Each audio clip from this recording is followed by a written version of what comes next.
Querido, você já parou para pensar que você está dentro de uma história? Dentro de uma história.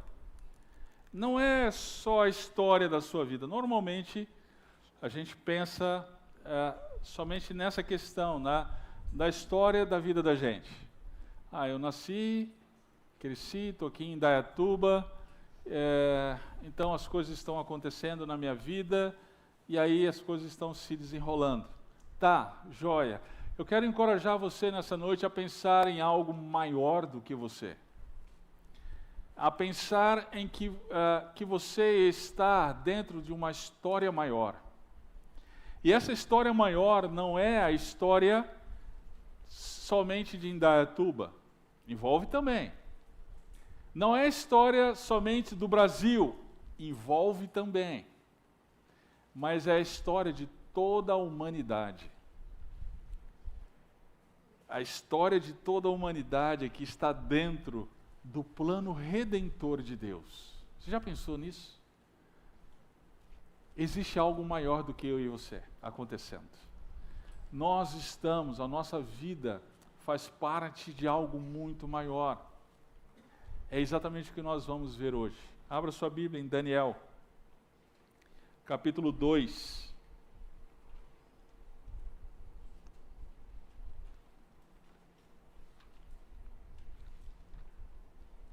Livro do profeta Daniel, capítulo 2.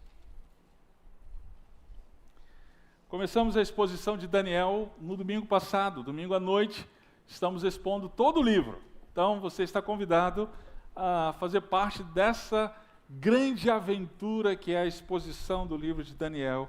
Eu tenho certeza que Deus vai abençoar você e você vai crescer muito no conhecimento dele através da exposição desse livro. E começamos no domingo passado e vimos que o Senhor pune a idolatria, mas aos fiéis Ele favorece. Daniel, sim, um desses fiéis, que sendo alcançado pela graça do Senhor Jesus Cristo, ele então se manteve fiel em uma corte ímpia, em uma corte idólatra. Ele, na corte babilônica, os judeus haviam sido exilados para a Babilônia, né? No ano 586 a.C., vieram os babilônicos, invadiram Jerusalém, levaram os remanescentes cativos para a Babilônia. E um desses era o jovem Daniel e seus amigos, né? E ali na corte babilônica, logo de início, a gente vê que eles se mantiveram fiéis ao Senhor em um contexto idólatra. Agora no capítulo 2, nós vamos ver que o verdadeiro Deus, de toda a sabedoria e poder, Ele levantará um reino que despedaçará os reinos humanos e será eterno. Por isso, adore-o. O verdadeiro Deus, de toda sabedoria e poder, levantará um reino que despedaçará os reinos humanos e ele será eterno. Por isso, devemos adorá-lo. Vamos ver esta mensagem, entendê-la melhor hoje à noite. O texto é longo, então, a partir que vamos desenvolvendo aqui a exposição nessa narrativa, nós vamos ler o texto, ok? Vamos começar, então, do verso 1 até o verso 13. Né? Nós vamos ver aqui que os deuses, eles são inúteis. Bem provocativo, né? Os deuses são inúteis. Vamos lá, vamos entender isso. No segundo ano de seu reinado, Nabucodonosor teve sonhos. Isso lhe perturbou muito o espírito e ele perdeu o sono. Então o rei mandou chamar os magos, os adivinhos, os feiticeiros e os astrólogos para que lhe dissessem os seus sonhos. Eles vieram e se apresentaram diante do rei. E o rei lhes disse: tive um sonho e estou aflito para saber o que significa. Os astrólogos disseram ao rei em aramaico: ó rei, isso não é aramaico, é português, né?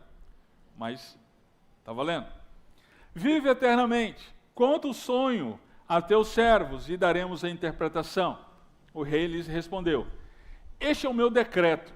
Se não me contardes o sonho e sua interpretação, sereis despedaçados. e as vossas casas se tornarão um monte de entulho. Mas se me revelardes o sonho e sua interpretação, recebereis de mim presentes, recompensas e grande honra. Portanto, dizei-me o sonho e sua interpretação. Mas eles responderam pela segunda vez: conte o rei o sonho a seus servos, e daremos a interpretação. O rei respondeu: sei muito bem que quereis ganhar tempo, porque sabeis o que decretei. Se não me contardes o sonho, recebereis a mesma sentença, pois preparastes palavras mentirosas e más para dizer na minha presença, até que as coisas mudem. Portanto, contai-me o sonho, para que eu saiba que sois capazes de interpretá-lo. Os astrólogos responderam diante do rei: não há ninguém sobre a terra que possa cumprir a determinação do rei.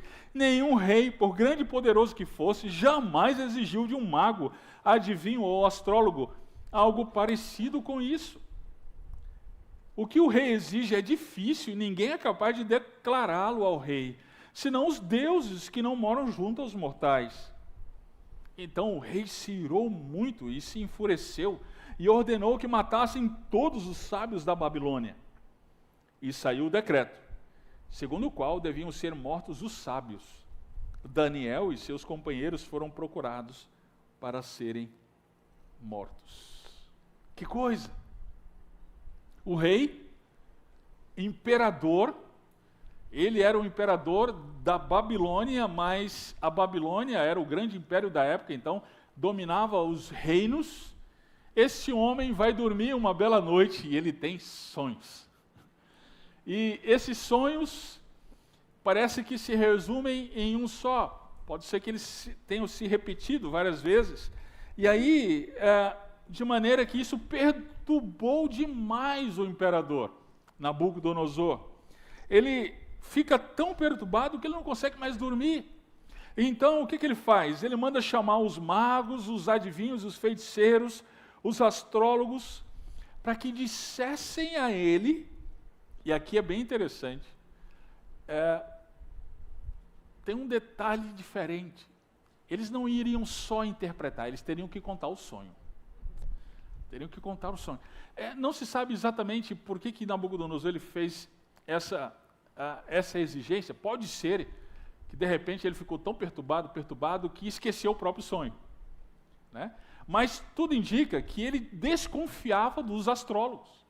Ele desconfiava dos seus sábios. Naquela época, os babilônios, eles acreditavam que os deuses, eles podiam enviar sinais sobre o futuro, sobre o que aconteceria no futuro, né? E esses sinais seriam sonhos, seriam aos agouros, né? De repente passava um pássaro, né? Passava um urubu, e aí o pessoal dizia: olha, né? Não tinha urubu lá, né? Mas passava lá uma ave da região e dizia: olha, vai acontecer alguma coisa. Esses eram os agouros. Os babilônios, eles acreditavam nisso. E aí eles contratavam pessoas especializadas para interpretar esses sinais, interpretar esses agouros, né? O panteão mitológico dos babilônicos, de deuses dos babilônios, eram bem interessantes. Era bem interessante. Assim como havia, né, nós chamamos hoje, né, mitologia grega, mitologia nórdica, mitologia romana, havia também a mitologia babilônica. Deixa eu contar para vocês aqui alguns deuses desse pessoal. O que eles acreditavam? Primeiro, eles acreditavam que há um chefe dos deuses, chamado Marduk, né? Esse é o rei dos deuses, também chamado de Bel, que significa senhor. Aliás, é desse nome que origina-se a palavra, né, Babel, e é de Babel que surge a Babilônia, ok? Então, esse deus Marduk, também chamado Bel, era o rei dos deuses, né? Ele era responsável pela escolha do rei. Então, o próprio Nabucodonosor foi escolhido por Marduk para ser rei. Ele era considerado o Deus da vida, da luz, do sol. Preste bem atenção nisso. Ele orientava os destinos. Por isso ele conhecia o futuro. Porque ele determinava o destino das pessoas. Marduk. Uma outra divindade, Ansar, era a deusa do céu. Preste atenção nisso. Considerada deusa do céu. Em que? Era o Deus associado ao conhecimento. Anu era o Deus associado às constelações, às estrelas. Nabu, Deus da escrita e da sabedoria. Enki, Deus da ciência e da inteligência. Tasmetu, Deus da súplica. Veja só, o Deus que ele é considerado aquele do destino, a deusa do céu, o Deus do conhecimento, da sabedoria, o Deus das constelações, das estrelas, da inteligência, da própria súplica. Então, aqueles magos, eles deveriam, então, rogar a esses deuses o conhecimento do sonho que o imperador tinha tido. Ora, isso era fácil para eles, porque olha, Deus do conhecimento, Deus do destino, Deus do céu, Deus da inteligência, da sabedoria, fácil. Mas nenhum Deus desse foi capaz de resolver o problema. Por quê? Nenhum deles. O rei, desconfiado desses seus sábios, ele diz, olha, vocês vão ter que me contar o meu sonho. Ele já desconfiado porque interpretar é fácil. Você faz algumas conexões, algumas correlações, né? Algumas coisas muito parecidas, né, com o que nós temos hoje, né? Tem gente que vai para esses lugares e a pessoa diz assim, cuidado quando atravessar a rua. Hã? Pode ser que venha um carro, eu estou vendo aqui no seu mapa astral, que tem um acidente aí, então cuidado ao atravessar a rua. Meu caro, eu digo isso para o meu filho desde quando ele nasceu. Eu não preciso de um mapa astral para lhe dizer isso. Não é? Então o rei estava desconfiado desse tipo de estratagema dos magos. E aí então, olha, vocês vão ter que contar o sonho. Mas olha o verso 10 e 11. Os magos, então, depois de muita agonia, depois de muito desespero, porque o rei decretou a morte deles se eles não fizessem isso. E eles disseram, não há ninguém sobre a terra que possa cumprir a determinação do rei. Ninguém jamais fez esse pedido ao rei. Isso é muito difícil. Somente os deuses que não moram junto aos mortais podem fazer isso. Tá bom, então vai lá. Então vai lá e pergunta para eles. Ora, fácil, né? Vai lá. Vocês não são os representantes deles? Acontece que deuses são inúteis, porque deuses são falsos. Deuses são falsos. A morte lhes estava decretada, porque os deuses que eles confiavam não podiam ajudá-los.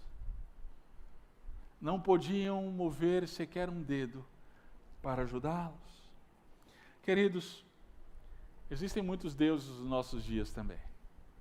Nós vivemos numa sociedade pós-cristã que ainda tem muita influência do cristianismo, então a gente não vê. Eu já estive em Bangkok, na Tailândia, e lá eu me deparei com uma senhora ajoelhada em praça pública diante de uma estátua de Buda. E aquilo me chocou muito. Ela estava acendendo uma vela e adorando aquela estátua. Esse tipo de idolatria nós não vemos no nosso meio. Né? Mas, isso não significa que não exista idolatria. Existem os ídolos da nossa era, que sim, nós somos tentados o tempo inteiro a nos curvar diante dele. O dinheiro, muitas vezes, Jesus chamou o dinheiro de Deus, de um Deus falso, de um ídolo. Muitas vezes nós somos tentados a nos curvar diante desse falso Deus, achando que a nossa felicidade é a conta bancária. A nossa felicidade é ter isso ou ter aquilo. Um outro falso Deus da nossa época é o bem-estar. Nós vivemos a cultura do bem-estar. Aquilo que não nos faz bem, então nós descartamos. Ainda que isso seja o casamento. Se o meu marido não me faz bem, então eu vou descartar o meu marido, vou arrumar outro. E aí o discurso é, eu mereço ser feliz. Esse é o ídolo do nosso tempo. Essa semana nós estamos vendo a votação em relação ao aborto. E é exatamente porque o aborto é exatamente a nossa cultura do bem-estar. Bem, eu tenho que estar bem, ainda que eu tenha que tirar a criança do meu ventre, porque ela vai atrapalhar o meu futuro, vai atrapalhar o meu projeto de vida, vai atrapalhar o meu trabalho, vai atrapalhar os meus sonhos. Então eu vou descartar esta criança por causa do meu bem-estar. É mais um ídolo. O aborto dos nossos dias é mais um ídolo. Poderíamos dizer assassinato de crianças. Isso inclui até mesmo a questão de gênero que nós estamos lidando nos nossos dias. Se eu não me sinto bem com o gênero que eu nasci, então eu vou descartar. Eu vou assumir o gênero que eu me sinto bem. É o ídolo do bem-estar. Né? E assim por diante, a beleza. Nós cultuamos a beleza. Né? Nós cultuamos aquele padrão que a cultura hegemônica, que é trazida através dos artistas, traz e impõe para a gente. Nós somos o tempo inteiro tentados a nos curvar diante desses ídolos também. Só que, assim como aqueles homens daquela época de Daniel descobriram que os deuses eram inúteis, nós estamos diante também dessa descoberta, que esses deuses são inúteis, porque são falsos. São falsos. E aí, diante então da sentença de morte, é que o verdadeiro Deus se revela. É diante da sentença de morte que o Deus de Daniel, o verdadeiro Deus, ele vai se manifestar. Vamos ver isso. Capítulo 14, ou melhor, versículo 14 até o verso 23. Daniel 2, 14 a 23 diz assim: Quando Arioque, capitão da guarda real, saiu para matar os sábios da Babilônia, Daniel se dirigiu a ele de modo sensato e prudente. Ele disse a Arioque, oficial do rei: Por que o decreto do rei é tão urgente? Então Arioque explicou o caso a Daniel. Diante disso, Daniel se apresentou ao rei e pediu que lhe desse um prazo para revelar ao rei a interpretação. Então Daniel voltou para casa e contou o caso a seus companheiros, Ananias, Misael e Azarias, para que pedissem misericórdia ao Deus do céu sobre aquele mistério, a fim de que Daniel e seus companheiros não fossem mortos juntamente com os outros sábios da Babilônia. Então, o mistério foi revelado a Daniel numa visão de noite. Daniel louvou o Deus do céu. Daniel disse: Seja bendito o nome de Deus para todos sempre, porque a sabedoria e a força pertencem a Ele. Ele muda os tempos e as estações, remove e estabelece os reis. É Ele quem dá sabedoria aos sábios e entendimento aos que conhecem. Ele revela o profundo e o escondido, conhece o que está em trevas e a luz mora com Ele. Ó Deus de meus pais, a Ti dou graças e louvor, porque me deste sabedoria e força. e agora me revelaste o que te pedimos, pois nos revelaste este assunto do rei. Queridos, ao saber do decreto do rei, o que Daniel fez? Ficou desesperado, se jogou da ponte. Não. O que ele fez? Ele foi ao Deus do céu. Ao Deus do céu pertencem toda a sabedoria e todo o poder. Então foi a ele que Daniel foi. Foi a ele que Daniel recorreu.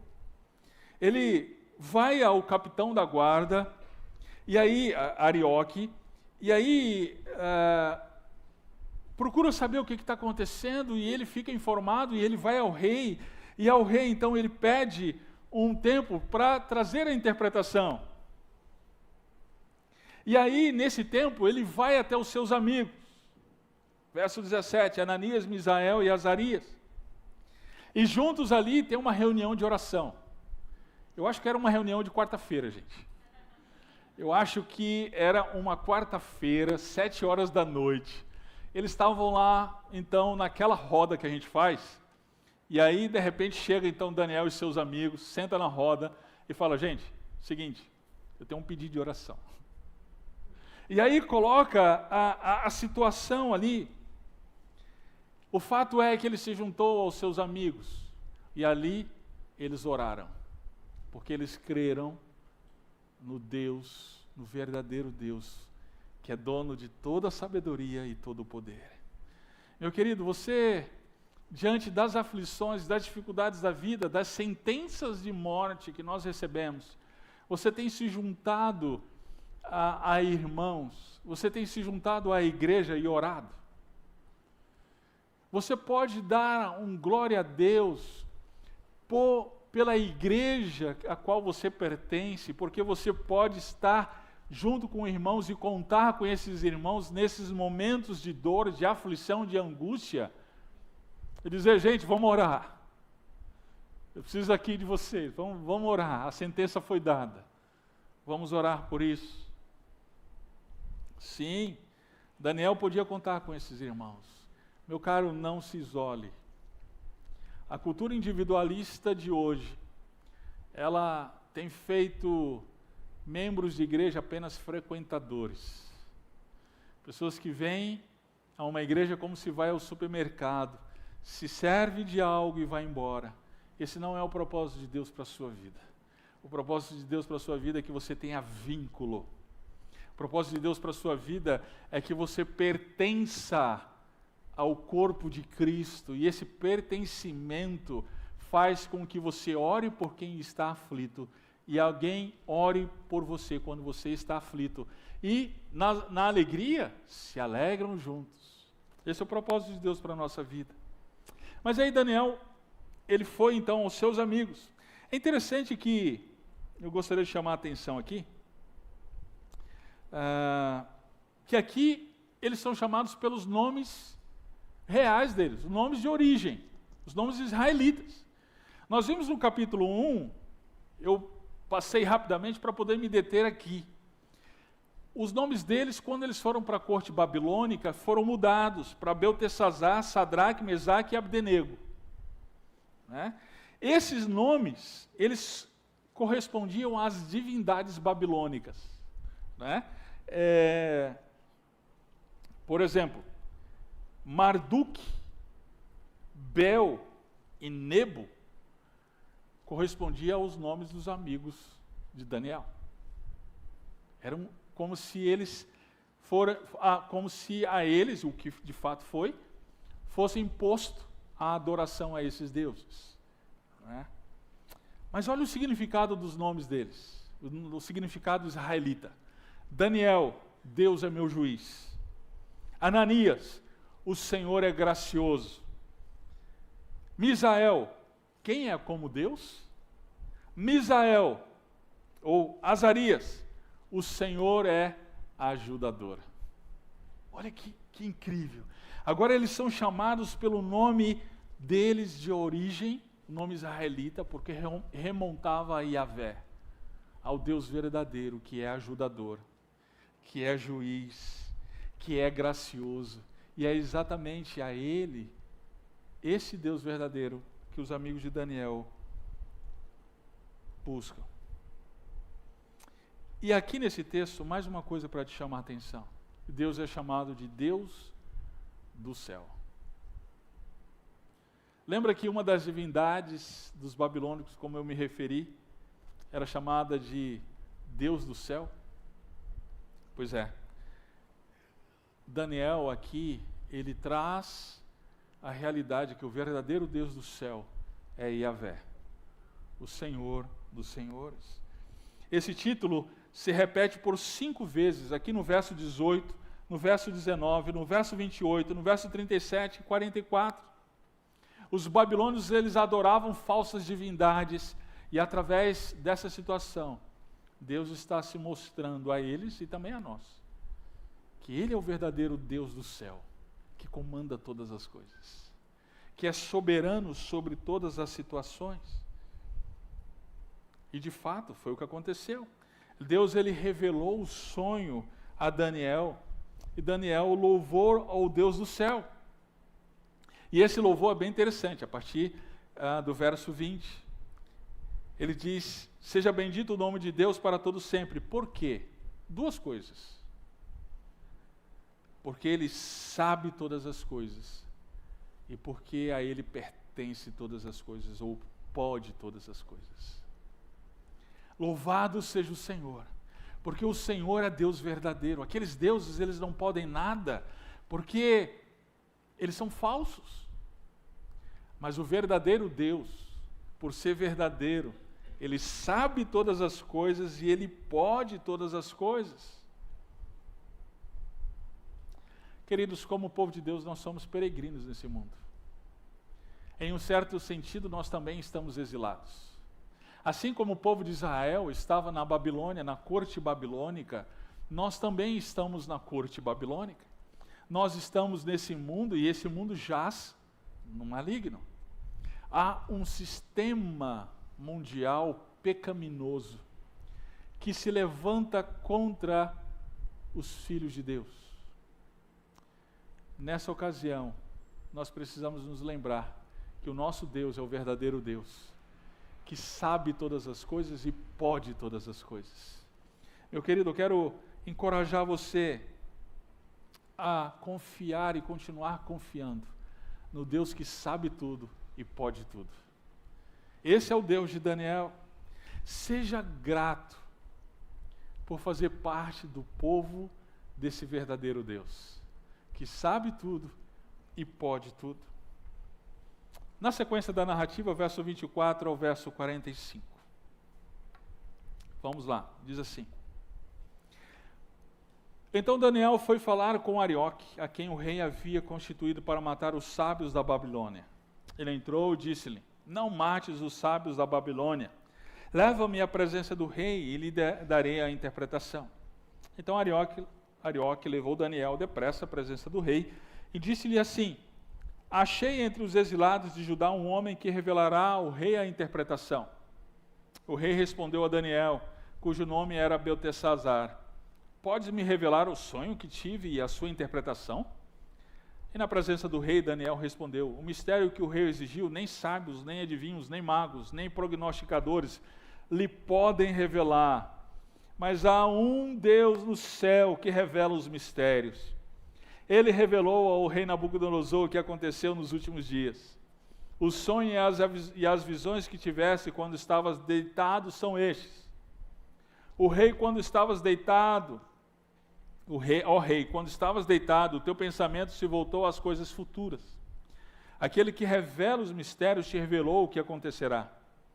E a mim foi revelado esse mistério, não por ter eu mais sabedoria entre os que vivem, mas para que a interpretação fosse revelada ao rei e para que entendesses os pensamentos do teu coração. Ó rei, tu viste uma grande estátua em tua visão. Essa estátua imensa e impressionante estava em pé diante de ti e tinha uma aparência terrível. A cabeça da estátua era de ouro fino, o peito e os braços de prata, o ventre e o quadril de bronze, as pernas de ferro e os pés em parte de ferro e em parte de barro. Enquanto estavas vendo isso, uma pedra soltou-se sem auxílio de mãos e feriu a estátua nos pés de ferro e de barro e os esmigalhou. Então o ferro, o barro, o bronze, a prata e o ouro foram espedaçados e viraram pó, como a palha nas eiras no verão. O vento os levou sem deixar nenhum vestígio. Porém a pedra que feriu a estátua se tornou uma grande montanha e encheu toda a terra. Este é o sonho. Agora diremos ao rei a interpretação. Ó rei, tu és rei de reis, a quem o Deus do céu tem dado o reino, o poder, a força e a glória, e em cuja mão ele entregou os homens onde quer que habitem, os animais do campo e as aves do céu, e te fez reinar sobre todos eles. Tu és a cabeça de ouro. Depois de ti se levantará outro reino, inferior ao teu, em um terceiro reino de bronze, o qual terá domínio sobre toda a terra. E haverá um quarto reino, forte como ferro, pois o ferro esmigalha e quebra tudo. Assim como o ferro quebra todas as coisas, ele quebrará e destruirá. Quanto ao que viste dos pés e dos dedos, em parte de barro, de oleiro e em parte de ferro, esse será um reino dividido. Mas haverá nele alguma coisa da firmeza do ferro, como viste o ferro misturado com barro. E como os dedos dos pés eram em parte de ferro e em parte de barro, assim uma parte do reino será forte e a outra será frágil. Quanto ao que viste do ferro misturado com barro, haverá mistura por casamento, mas não se ligarão um ao outro, como o ferro não se mistura com o barro. Mas durante o reinado desses reis, o Deus do céu levantará um reino que não será jamais destruído. A soberania desse reino não passará a outro povo, mas ele destruirá e consumirá todos esses reinos e subsistirá para sempre. Como viste que uma pedra soltou-se do monte, sem auxílio de mãos, e esmigalhou o ferro, o bronze, o barro, a prata e o ouro, o grande Deus revela ao rei o que acontecerá no futuro. Certo é o sonho e fiel a sua interpretação. Amém. O Deus do céu, em poucas palavras, é o que nós aprendemos aqui. O Deus do céu levantará um reino que despedaçará a todos os reinos e será eterno. E será eterno. No verso 24 até o verso 28, a gente vê que Nabucodonosor, então, quando Daniel se apresenta a ele, Nabucodonosor então pergunta, você pode? E aí Daniel, então, é bem interessante o contraste que a gente vê entre Daniel e os magos. Os magos disseram, ô rei, seguinte, conta o teu sonho que a gente vai dar a interpretação. Qual foi a resposta de Daniel na presença do rei? Olha, o que você quer ninguém pode, nem eu mesmo. Mas tem um Deus do céu que pode todas as coisas. E aí Daniel revelou o sonho. Qual que é o sonho? Ele sonhou com uma estátua. Essa estátua, veja aí no verso 31, é imensa e impressionante, estava em pé diante, então, de Nabucodonosor, e tinha uma aparência terrível. A cabeça era de ouro fino, o peito e braços de prata, o ventre e o quadril de bronze, pernas de ferro e os pés em parte de ferro e em parte de barro. E enquanto ele estava olhando isso, uma pedra veio e despedaçou a estátua. Que é isso? Que sonho que será que é esse? E aí Daniel, então, ele contou o sonho e interpretou o sonho. E a interpretação é a seguinte: Nabucodonosor, a cabeça da estátua de ouro é você. Você, o Senhor deu a você. O Rei dos Reis, o Deus do céu deu a você o reino, o poder. Não foi o seu braço, não foi a sua capacidade, foi Deus que deu para você. Então você é essa cabeça. E as demais partes daquela da estátua seriam então os reinos que seguiriam. O peito e os braços, possivelmente, o Império Medo-Persa. O ventre e o quadril de bronze, possivelmente a Grécia, depois do tempo de Daniel. As pernas de ferro, né? Possivelmente Roma. E os pés, parte de ferro e parte de barro, possivelmente reis que sucederam durante o Império Romano. Queridos, a tentação, quando a gente olha para essas coisas, é perder tempo demais com especulações. A gente gosta de escatologia, a gente gosta das questões dos últimos dias, a gente gosta de ver detalhes. Então, é por isso que eu fiz questão de destacar, possivelmente. Existe muita especulação em relação a isso. Possivelmente. Quando a gente perde tempo demais, a gente tem a tentação de perder tempo demais, e aí a gente pode perder de vista o que o texto está trazendo para a gente. O que o texto está trazendo para a gente? Presta atenção. Antes de mais nada, é Deus que estabelece os reinos. Se é a Grécia, se é Roma, se é o Império Medo-Persa, essa é a questão menor. A questão é Deus que estabelece os reinos. É Deus que é soberano sobre todos os reinos. E é Ele que os estabelece, e é Ele que os destitui. Deus, Ele é soberano. E, em segundo lugar, esses reinos são humanos. E sendo humanos, eles são transitórios. Por maior que fosse a Babilônia, deixaria o seu lugar e daria lugar para um reino ainda inferior, o Império Medo-Persa. O reino humano, por maior que seja, é transitório. Ele passa. Ele passa. Como a gente precisa lembrar disso, gente? Por pior que seja o governo, ele passa. É humano. Ele tem o seu tempo estabelecido pelo Rei dos Céus, o Senhor dos Senhores. Todos os reinos, mais uma coisa, todos os reinos humanos, eles são caracterizados pela dominação. Você vê aqui, através da expressão no verso 38, tem assim, te fez reinar sobre todos eles. No verso 39, terá domínio sobre toda a terra. Verso 40, ele quebrará e destruirá. Verso 42, parte do reino será forte. Né? O reino humano, querido, é caracterizado por isso. Imposição. É caracterizado pelo domínio a outros. Esse é o reino humano. Mais uma coisa, todos esses reinos formam uma unidade só. É uma só estátua. E representam a humanidade longe de Deus. É a humanidade em todos os reinos que se juntam para se opor ao Deus dos deuses, ao Senhor dos senhores, ao verdadeiro Deus. Como um ídolo, ele se levanta contra o verdadeiro Deus. Mas como é que termina o sonho? Verso 44 e 45, você precisa prestar atenção nisso aqui. Se você não prestou atenção até agora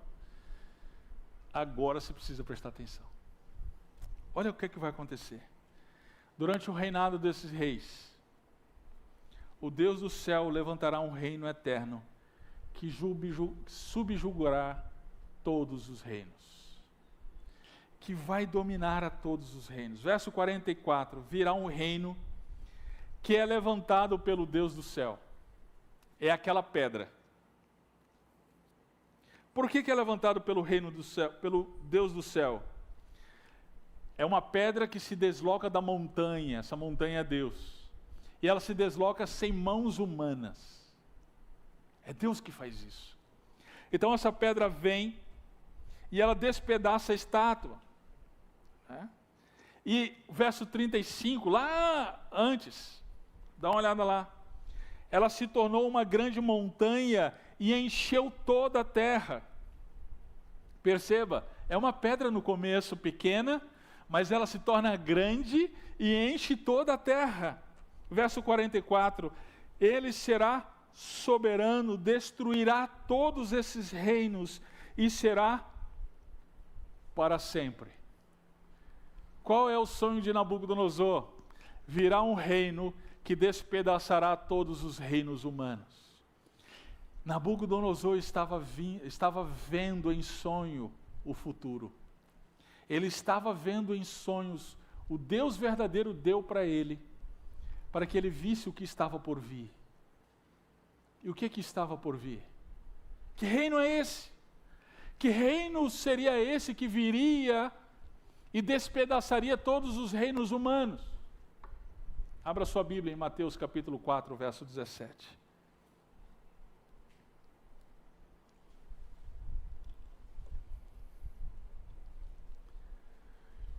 Jesus começa o seu ministério. E ele começa com uma pregação. Qual é o assunto central da pregação de Jesus?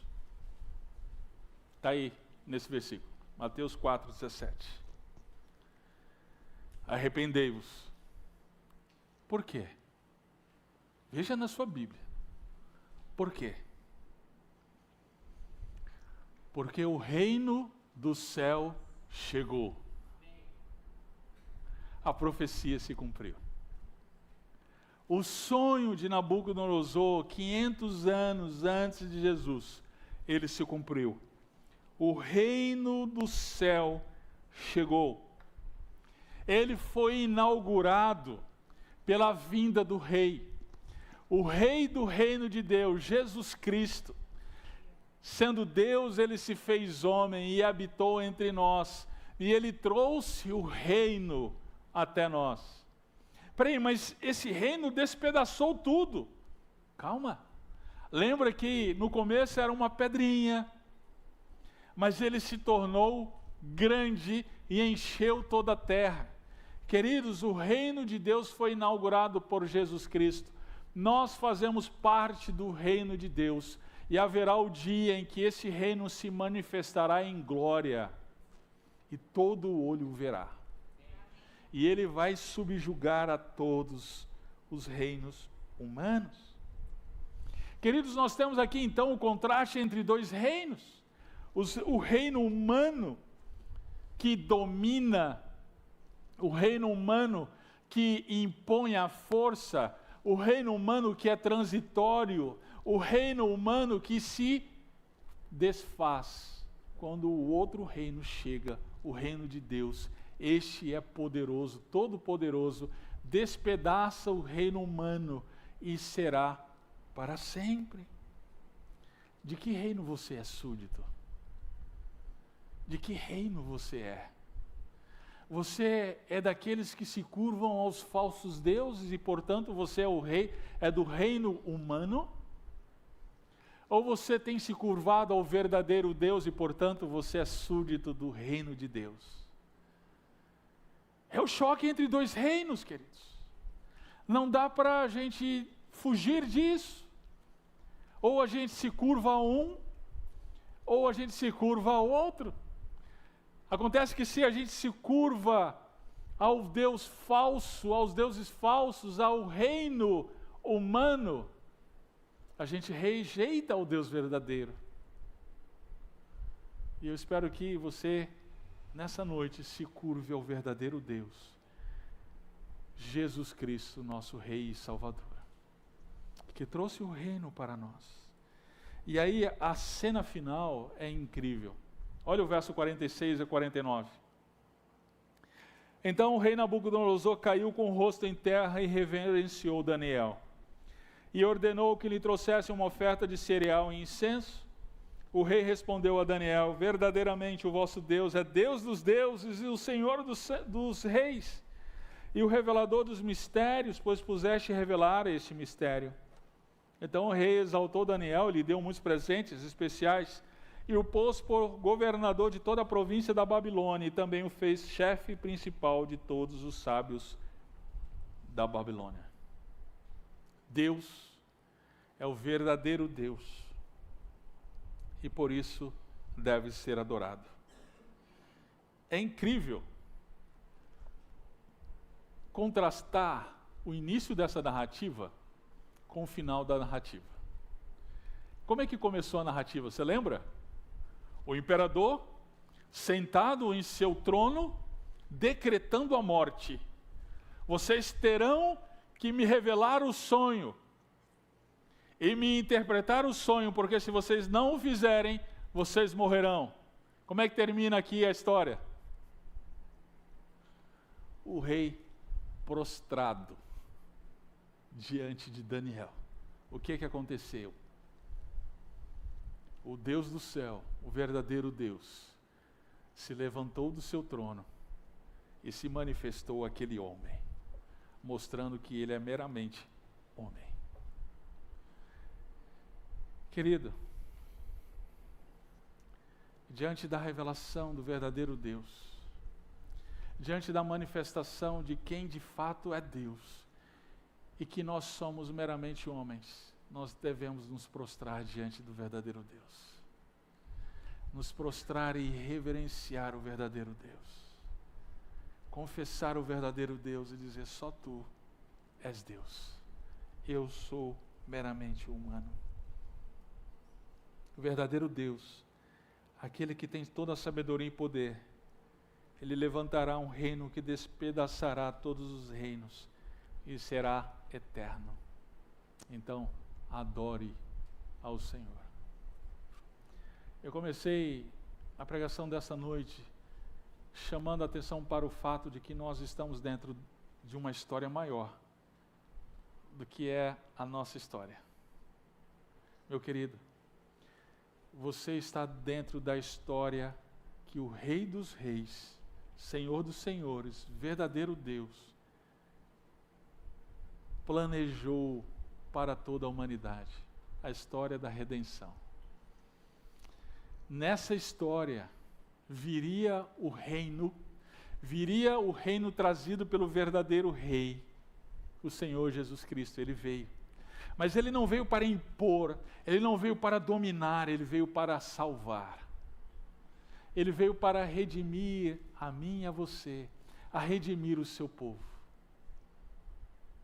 Uma vez que nós confessamos ao Senhor Jesus como o nosso Rei e Salvador, nós somos feitos o seu povo. Nós deixamos o povo dos falsos deuses. Nós deixamos de ser súditos daquele império das trevas e passamos agora a ser súditos do reino da maravilhosa luz do nosso Senhor Jesus Cristo. E a partir de agora, nós estamos rumando para a manifestação do verdadeiro e grande Deus, Jesus Cristo, trazendo em glória o seu reino. Você está dentro dessa história, meu querido. Você precisa chegar amanhã, na segunda-feira, no seu trabalho, sabendo que você faz parte dessa história. Quando você estiver lá limpando a fralda do seu filho, cozinhando para a sua família, quando você estiver limpando lá a sua casa, quando você estiver lá apertando os parafusos da encanação lá da sua empresa, você precisa lembrar: eu estou rumando para a manifestação do grande Rei, do reino de Deus. Ele virá em glória. Lembre-se, quando você estiver passando por aqueles decretos de morte, quando as pessoas da sua família, quando os seus amigos, parentes, vizinhos e patrões estiverem perseguindo você, tiverem decretado a morte, quando você estiver passando por aquelas situações em que parece que a morte foi decretada, você precisa lembrar: confie no Deus que sabe todas as coisas e pode todas as coisas. A história está rumando de acordo com o que Ele planejou. Glória a Deus por isso. Meu querido, confie no Senhor. Eu quero encorajá-lo nessa noite. Continue a confiar no Rei da Glória, o Rei Jesus Cristo.